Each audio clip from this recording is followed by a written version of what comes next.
Hi, Assalamualaikum. Good morning. Today I will be sharing on key terms in your service level agreement. So, for an introduction, service level agreement is a type of agreement that is used by service providers. So, for example, a lawyer, an accountant, event manager, architect, interior designer, graphic designer. So, if you're providing a service, you should have a service level agreement. So why is it important? Because as a service is different from an item, something you can hold, it can be seen. So service can't be seen, so that's where the difficulty comes. That's where a lot of misunderstandings and disputes happen between service providers and the clients. So I'm just going to share a little bit about some key terms that you need to include in your service level agreement. Okay, so first is usually we will ask for this is our Q&A. So how usually I do the work is I prepare Q&A for the clients to fill up for me to prepare the service level agreement. So this is some of the things that I need, the company, the service provider. So the first thing is to list down the resources.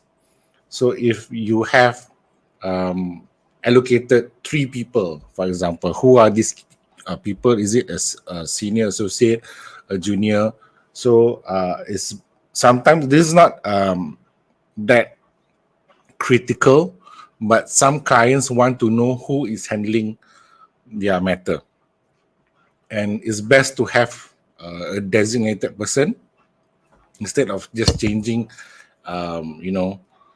Sometimes it's staff A, sometimes staff B. So it's best to have an allocated person. If you can commit to put the person's name, that's best. If you can't, just say, okay, we have allocated 4 people, 2 of which are seniors, 2 are juniors, to handle your matter, for example. Duration, how long is your service that you plan to do? Okay, the critical part is the service.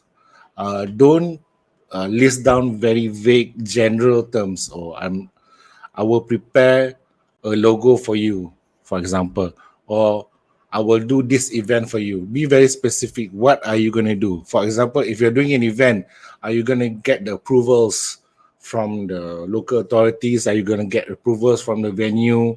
Are you going to handle the vendors, for example? So be very specific, and the scope of work that you are providing in this column number 5, and it's best that you also include what you are not providing. So you put what you are providing plus what you are not providing as your list of service. So for example, if you're doing an event, approvals is not my job, it's yours. Once you get approvals, I will do the event, or handle at the venue. So it's best to be specific about what the service you're providing, but also what you are not providing. So list down the obligations to the parties, payment, how much is your service cost, and payment mode. Sometimes it's monthly, yearly.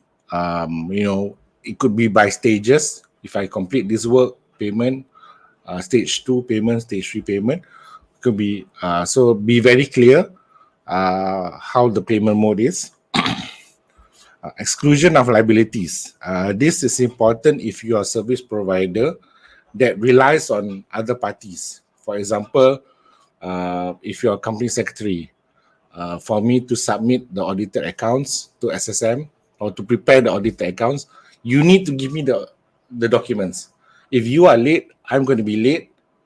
And if I'm late, submit to SSM late, you will be fined a penalty.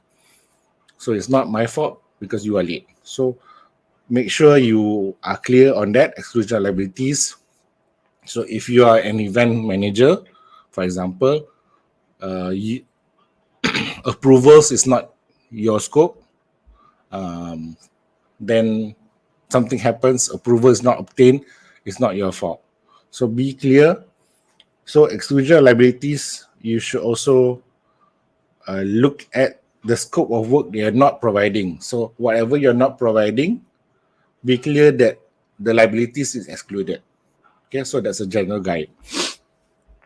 So of course there are other concerns, whatever other concerns in your service level agreement. So um, generally, this is the key terms that you need, but what you really need to focus on is the service. Really list down the type of service that you're providing, what you are not providing, and the exclusion of liabilities.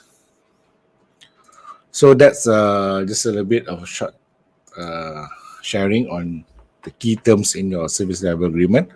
So be sure to consult your lawyer on how best to prepare your service level agreement to avoid disputes with your clients. So no one wants headache when you're dealing with your clients. We want a really good working relationship with our clients. So we want to avoid all these misunderstanding disputes. So make sure you have a service level agreement. Yeah, I guess that's it. So thank you for listening and sharing today, my sharing today. So if there's any questions, just you can email, leave a comment on Facebook or on YouTube. So thank you. Have a good day.